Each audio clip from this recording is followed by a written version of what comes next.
In today's Wood Story, I'm going to show you how you can make 3 quick and easy woodworking gifts when you are short on time. But the best part is that these unique gifts are still something that you're going to feel very proud to gift to a loved one.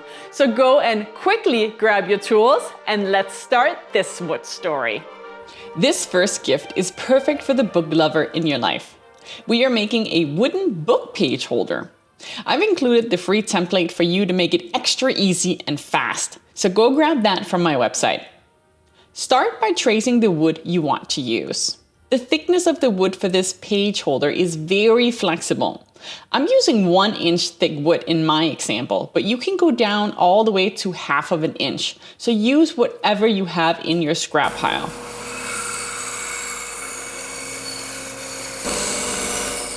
I then cut it out using my bandsaw, but you could also use a scroll saw or perhaps even a powerful laser. Give it a rough sand to remove any of the bandsaw marks. And then proceed to drill the inside hole. That is, if you didn't already cut it if you were using a scroll saw. I'm using a 1.5-inch Forstner bit on my drill press. The trick to get this page holder extra special is to sand it until the cows come home. That's right, start with 80 grit all the way to 220 and make sure that you water pop the final layer. That just means wiping it down with a damp rag, allowing it to dry, and then again sand it to 220 grit. Don't forget about the inside too. This will make your book page holder buttery soft and smooth. I ended up finishing mine with walrus oil and a layer of walrus wax. And it is now so soft and so smooth, really making it a true luxury item for the book lover in your life. On to the second gift. We are making a photo holder, again using scrap wood. I dug out this sort of live edge maple piece from my scrap pile that I started by making flat and straight over on my jointer. Now, you want to make sure that the wood that you choose is at least 3/4 inch thick. You can use thicker wood if you have it. Then you want to adjust your table saw to cut a 15-degree angle. Now, a normal table saw blade cuts a 1/8 inch groove, and that is perfect. But if you have a smaller blade on your table saw, also known as a thin keef blade, then you will need to adjust your table saw slightly, and by that I mean the fence on your table saw, after the first cut, in order to cut it again to make that groove slightly thicker. Now, as for the depth, you want to go down a max of 1/2 inch, which is why we needed that wood to be 3/4 inch to begin with. Take multiple passes to avoid cutting all the way through your wood. Once the groove is cut to your desired depth and thickness, you can set your table saw to cut straight again, and now you can decide on how big you want your preferred size to be. With the groove cut, I proceeded to cut the wood into 2 because I decided that I wanted to have 2 smaller frames that would fit more of a standard 4x6 photo. But this is of course a personal choice, and it may also depend on the size of wood that you started out with.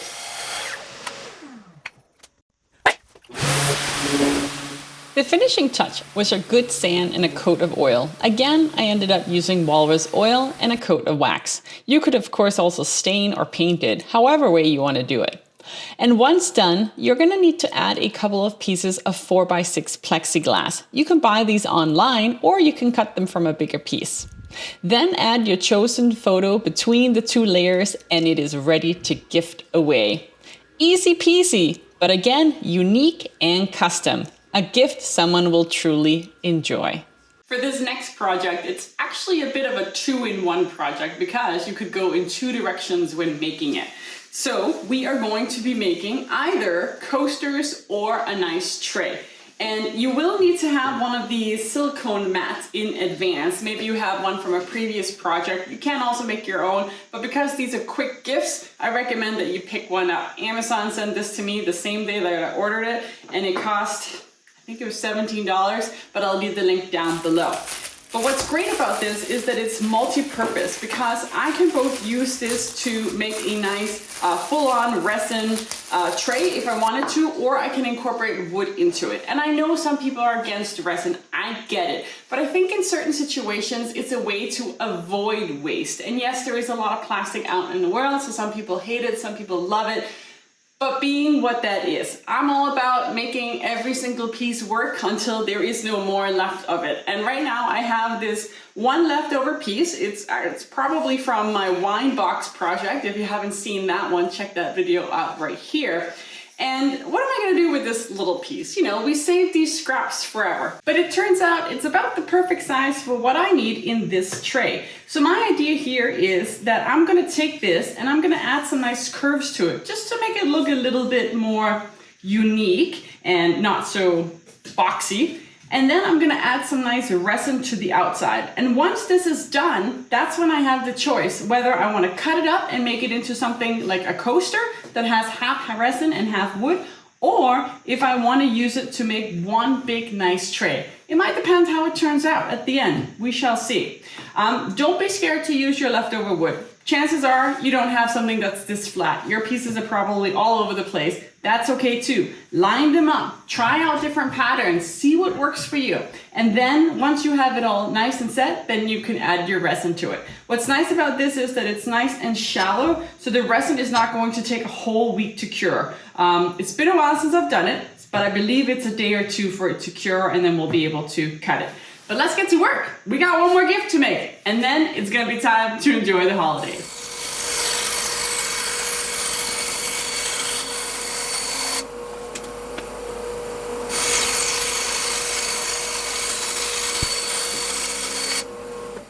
With my wood selected and cut slightly curved on my bandsaw, I sanded the edges lightly and removed all dust from both the wood and my silicone tray before mixing up the resin.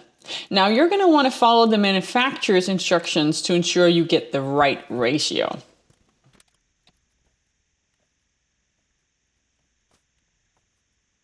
So I've been mixing my mixture for probably a good 10 minutes now, and I'm not going to use it because it is stone cold still. And I brought this from inside the house. I have not had this out in the shop. I always keep it at normal room temperature. And normally when I make this gets really warm. So I know that it's working. And I definitely, made sure that my ratio was good. But I think my epoxy might have bit the dust. As you can see, it is pretty darn yellow. And I have had them in these things. And it has been more than 6 months. I actually think it's been a year since I purchased them. I just haven't used it in a very long time, so I might have killed it. So what I've done is I just poured a teeny little bit into a little tray right here, and then I blew out the bubbles with my heat gun, and I will leave that for a couple of hours just to see if there's any sign of it actually hardening, because I have a feeling it's not going to. So before I start actually wasting my good wood, let's see if this is working first. To be continued. So turns out my resin was just fine. It started to harden as it should shortly after this. So despite the fact that my solution is completely yellow and a year old, it was still good. And I'm glad that I did do a test first just in case. I didn't want to risk wasting my wood. But I guess the lesson here is to not just to assume that it's gone bad. Try it out. Anyways, once I had my new batch of resin, I unfortunately wasn't able to use the original one as it had hardened. I added it to my tray, and then I added some nice little gold flakes for a special touch, and then I allowed it to dry fully. My epoxy resin is now done. I poured it yesterday, and it's been a full 24 hours, and it is now ready to come apart.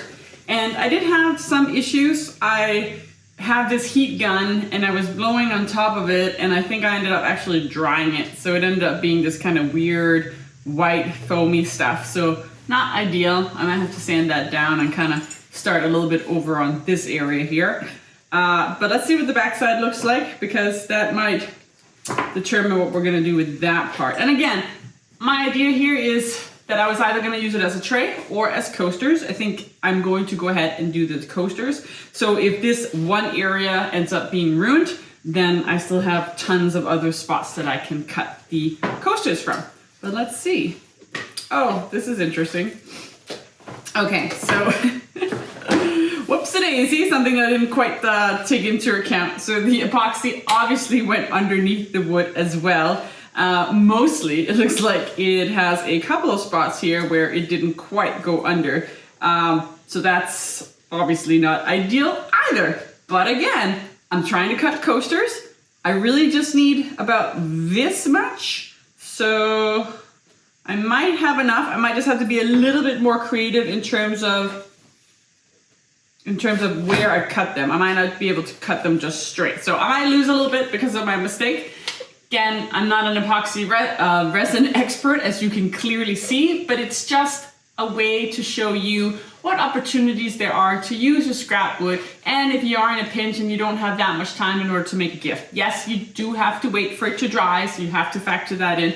But if you have a few days, it's fairly easy to get it done, and then just wait for it, and then you have some great gifts. So let's continue to process this. I'm gonna start by sanding it, and then we will work our way into the cutting afterwards.